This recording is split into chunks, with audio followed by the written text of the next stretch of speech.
ওয়ালাইকুম আসসালাম। হ্যাঁ ভালো আছি, তুমি কেমন আছো? হ্যাঁ ভালো আছো না? আচ্ছা তুমি কার সঙ্গে আছো? ওই মাদার চোদের সঙ্গে।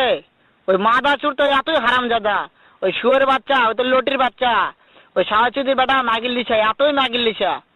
ওই হারামজাদের আমি সামনে পাইলে একটা এমন একটা চটকানি মারবো, শালা মাদার চোদ।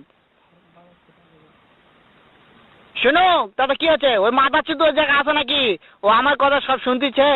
ওই সাহাচুদির বেটাকে শুনে শুনে আমি বেশি বলবো। শুয়োরের বাচ্চা, শুয়োরের বাচ্চাকে আমি একটা এমন একটা চটকানি মারবো, শালা শুয়োরের বাচ্চা, লটির বাচ্চা। তাই নাকি? ওই শুয়োরের বাচ্চা আমাকে মারতে চায়? শুয়োরের বাচ্চাকে আমি দেখা সাক্ষাৎ হলে বলে শুয়োরের বাচ্চাকে আমি এমন চটকানি মারবো, মাদার চোদ। আমি